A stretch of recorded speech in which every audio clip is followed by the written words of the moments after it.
విజయవాడ నగరంలో lockup death జరిగింది అనేది ఒకటి తెలుస్తుంది, అదొక ఇష్యూ. రెండవది ఒక పడమట పోలీస్ స్టేషన్ నుంచి కూడా ఒక కేరళకి సంబంధించిన ఒక డ్రగ్స్ మాఫియా తప్పించుకొని వెళ్ళిపోవడం, ఇవన్నీ కూడా వరుసగా జరుగుతున్న పరిస్థితి. మీ నోటీసులో ఉందా ఇవి? నోటీసులకు వచ్చినాయి అండి. దాని మీద ఎంక్వైరీ చేయమని చెప్పడం జరిగింది.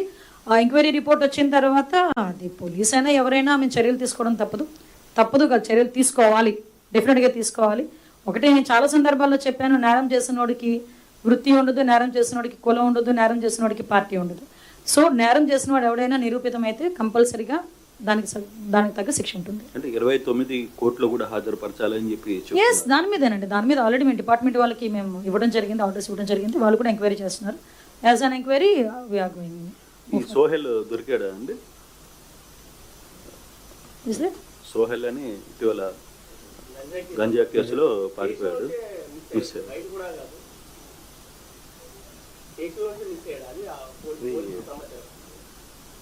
అది సిపి గారు ఆధ్వర్యంలో కొన్ని టీమ్స్ వేశారు, ఆల్రెడీ సెర్చ్ చేస్తున్నారు.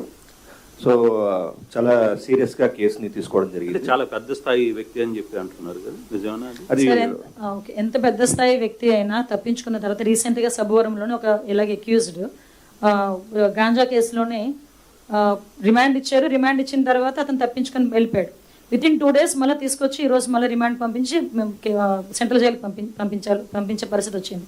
అంటే మ్యాక్సిమం ఎక్కడైనా ఇలా తప్పించుకునే వాళ్ళు ఎవరైనా ఉంటే కనుక చాలా మందిని పట్టుకున్న సందర్భాలు కూడా ఉన్నాయి. రీసెంట్గా మీరు చూసినట్టు ఉన్నారు, ఒకసారి పేపర్లో భీముడు అని ఎప్పుడో తప్పించుకున్నాడు జైలు నుంచి ఒక అతను. అలాంటి అతన్ని కూడా రీసెంట్గా పట్టుకొని మళ్ళీ జైల్లో పెట్టిన ఏంటండి, చెన్నైలో దొరికాడు.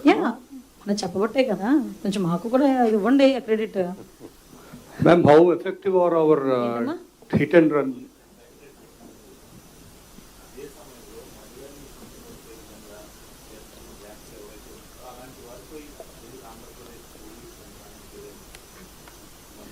చర్యలు తీసుకోలేదు అనకండి. చర్యలు తీసుకునేదానికి కూడా అంటే ఒక్కొక్కరి స్థాయి బట్టి ఒక్కొక్కరి మీద ఒక్కొక్క చర్యలు ఉంటాయి. సో చర్యలు తీసుకోలేదు అనకండి. ఇందాక మీకు చెప్పాను, ఈవెన్ సోషల్ మీడియాలో పెట్టిన పోస్టుల మీద కూడా దగ్గర 8,000 పోస్టులను ఈరోజు మేము డిలీట్ చేయగలిగాం. అట్ ద సేమ్ టైం ఒకటండి, ఈరోజు పోస్టులు పెట్టారా లేదా అవన్నీ పక్కన పెడితే మహిళను గౌరవించడం అన్నది ఒక సంప్రదాయం, భారతీయ సంప్రదాయం. దాన్ని వదిలి ఇష్టానుసారంగా మాట్లాడుతున్నారంటే వాళ్ళు విజ్ఞతకు వదిలేయాలి. చట్టం తన పని మాత్రం తను చేసుకుంటుంది. అది ఇంకేమైనా. చింతమనేని ప్రభాకర్ అడ్వకేట్ ఇంటి మీద దాడి చేశారు, మళ్ళీ అడ్వకేట్ కేసు నమోదైందంటూ ఉందండి. ఏంటండి? ఎమ్మెల్యే చింతమనేని ప్రభాకర్ జందులూరులో ఒక అడ్వకేట్ ఈడుపుగంటి శ్రీనివాసరావు అడ్వకేట్ ఇంటి పైన దాడి చేశారు. కానీ చింతమనేని ప్రభాకర్ మీద కాకుండా అడ్వకేట్ మీదనే కేసు నమోదు చేశారంటున్నారు. కేసు నమోదు చేశారని అంటున్నారా? చేశారండి, కేసు నమోదు చేశారు. నిందితుడి మీదనే అంటే బాధితుడి మీదనే కేసు. యాక్చువల్గా ఒకటి ఇప్పుడు పోలీస్ డిపార్ట్మెంట్కి తెలుసు అక్కడ ఏం జరిగింది, దాని మీద మామూలు కేసు నిజమైన కేసు అన్నది మీకు నాకు ఇక్కడ కూర్చున్నది తెలియదు, అసలు బ్యాక్గ్రౌండ్ ఏంటన్నదే తెలియదు. సో నేను డెఫినెట్గా నేను ఆ వీడియో కూడా చూశాను, నేను ఎస్పీ గారితో కూడా మాట్లాడాను. ఎస్పీ గారు కూడా నాకు ఒక నివేదిక ఇచ్చారు. దాన్ని బేస్ చేసుకొని ఎంక్వైరీ కూడా జరుగుతుంది. కేసులు ఎవరి మీద పెట్టాలి, ఎవరి మీద పెట్టకూడదు అన్నది కూడా డిపార్ట్మెంట్ నిర్ణయించుకుంటుంది. Madam, as per law police డిపార్ట్మెంట్కి సంబంధించి వెల్ఫేర్కి సంబంధించి వాళ్ళకి వీక్లీ ఆఫ్ ఇస్తామని, లేకపోతే పుట్టినరోజుకు పెళ్లి రోజుకు మేము సెలవు ఇస్తామని చెప్పి మీరు సీఎం గారు ఎన్నికల ప్రణాళికలు కూడా చెప్పారు. కానీ అది అమలు కావట్లేదు అనేది చెప్తారు. అమలు అయ్యేదానికి కూడా దాన్ని ఎలాగ చేయాలి, ఇప్పుడు మీ అందరికీ తెలుసు సిబ్బంది కొరత ఉంది. కానీ సీఎం గారి నోటి నుంచి వచ్చింది కాబట్టి దాన్ని ఎలా చేయాలనే దాని మీద ఆల్రెడీ అంటే దానికి కూడా యాక్షన్ ప్లాన్ ఉంటుంది కదండి. ఇప్పుడు ఒకేసారి ప్రాబ్లం అయ్యి వాళ్ళు ఏదైనా సెలవుల మీద వెళ్ళినా అగైన్ మళ్ళీ మీరే కూర్చొని ఏమంటారు, వాళ్ళందరూ సెలవులు ఇచ్చారు పెళ్లి రోజుని పుట్టినరోజుని, ఈ రోజు ఇక్కడ లా అండ్ ఆర్డర్ తప్పిందని మీరే అంటారు మళ్ళీ. సో దానికి కూడా ఒక యాక్షన్, మిగతా డిపార్ట్మెంట్స్ లాగా ఈజీగా సెలవులు ఇచ్చేదానికి ఉండదు కాబట్టి ఆల్రెడీ ఆ డిపార్ట్మెంట్ వాళ్ళు దాని మీద కూడా ఒక వర్కౌట్ చేస్తున్నారు. ఎలా వాళ్ళకి వెసులుబాటు కల్పించాలి, ఏ స్టేషన్ ఎంతమందికి ఇవ్వాలి, ఎలా ఇవ్వాలన్నది ఒక యాక్షన్ ప్లాన్తో వస్తారు. యాక్షన్ ప్లాన్తో వచ్చిన తర్వాత చర్చించు. సరెండర్ ఎన్కాష్మెంట్ కూడా 4 పెండింగ్స్ ఉన్నాయండి. సరెండర్ ఎన్కాష్మెంట్ లాస్ట్ 5 సంవత్సరాల్లో లాస్ట్ మినిట్ లో తీసుకొచ్చి డబ్బులు ఇచ్చేసి వెళ్ళిపోయారు. మేము ప్రతిసారి కూడా మాక్సిమం వాళ్ళకి ఒక పండగ కన్నా, మన సంక్రాంతి కన్నా దీపావళి కన్నా మాక్సిమం ఇవ్వాలి. ఎందుకంటే వాళ్ళ రైట్, అది ఇవ్వాలి. కానీ నేను కూడా రిక్వెస్ట్ చేసుకునేది ఏంటంటే ఈరోజు ఉన్న ఫినాన్షియల్ ప్రాబ్లమ్స్ని దృష్టిలో పెట్టుకొని కొంచెం డిపార్ట్మెంట్ వాళ్ళు కూడా అర్థం చేసుకుంటున్నారు, చేసుకోవాలని కూడా కోరుకుంటున్నా. వాళ్ళకి రావాల్సిన బకాయిలు ఏదైతే ఉన్నాయో as well as possible phases మారేగానే మేము ఇచ్చేస్తాం. Ma'am, recently a hit and over here, ma'am, to your left Yeah, side, yeah. to your left. Yeah, here. yeah, please. Recently, a hit and run case happened in West Godavari district, and this inability to apprehend that culprit or the accused person and seize his vehicle is raising questions about the ability to track and trace and seize hit and run cases. It happened in a village called Karla, where a Dalit minor boy who passed intermediate was hit and he died on the spot, and the car escaped. And the police are yet to trace the vehicle and catch hold of the culprit. It has already been 10 days.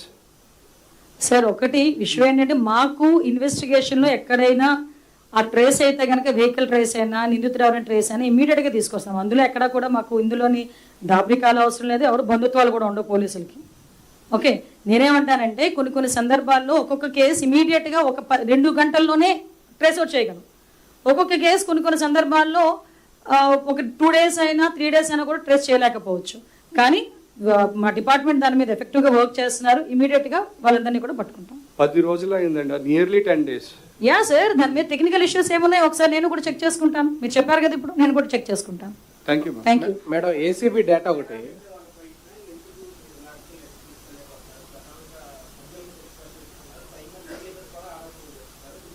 అంటే యాక్చువల్గా దీని గురించి సపరేట్గా మాట్లాడదాం, ఎందుకంటే నేను చాలా మంచి మూడ్లో వచ్చాను. నేను 2 సంవత్సరాలు ఇంత ఎఫెక్టివ్గా పోలీస్ డిపార్ట్మెంట్ పనిచేసి మా డిపార్ట్మెంట్ అందరినీ నేను అప్రిషియేట్ చేసుకునే మంచి పొజిషన్లో అలాంటి విజ్ఞత లేని వాళ్ళ గురించి మాట్లాడి నన్ను నేను తగ్గించుకోదలుచుకోలేదు. కానీ మాట్లాడతా, చెప్తున్నా, కానీ మాట్లాడతా, ఒక ప్లాట్ఫామ్ మీద మాట్లాడతా. కానీ ఇది కాదు ఆ ప్లాట్ఫామ్, ఇది నా డిపార్ట్మెంట్ ప్రైడ్, నా డిపార్ట్మెంట్ 2 సంవత్సరాల కష్టం.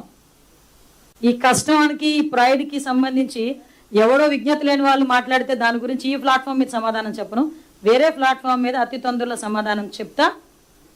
కానీ ఇది సందర్భంగా దయచేసి నాకు అది వదిలేయండి, ఎందుకంటే దాని గురించి మాట్లాడితే ఇదంతా ఒకే వెళ్ళిపోద్ది. నా 2 సంవత్సరాలు నా డిపార్ట్మెంట్ కష్టం, ఇది కొద్ది చాలా కష్టపడ్డా. మేడం, తునిలో మిస్ అయినటువంటి పాప జ్ఞానేశ్వరికి సంబంధించిన అప్డేట్స్ ఏమున్నాయి మేడం?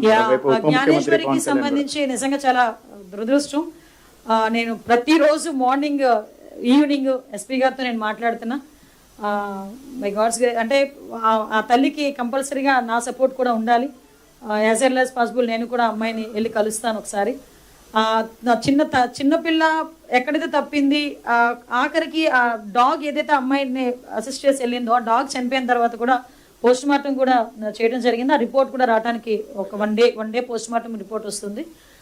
ఓవరాల్గా చెప్పాలంటే కొన్ని టీంలు, ఎన్డీఆర్ఎఫ్ టీంలు కూడా ఒకవేళ ఇన్ కేసు ఎక్కడైనా ఆ అడవుల మధ్యలో ఉండిపోయిందా, లేకపోతే ఎక్కడైనా ఏదైనా అన్ఫార్చునేట్ థింగ్ ఏదైనా జరిగిందా, దాని గురించి కూడా ఆ యాంగిల్లో కూడా పనిచేస్తున్నారు. ఎన్డీఆర్ఎఫ్ టీం అక్కడే ఉంది, టీమ్స్ ఏర్పాటు చేసాం. ఫారెస్ట్ డిపార్ట్మెంట్ వాళ్ళు ఉన్నారు, ఎస్డీఆర్ఎఫ్ టీం వాళ్ళు ఉన్నారు, మా పోలీస్ టీం పనిచేస్తుంది. 24/7 ఆ పాప ప్రాణంతో దొరకాలి అనే ఈరోజు మనం అందరం కూడా కోరుకుంటున్నాం కూడా.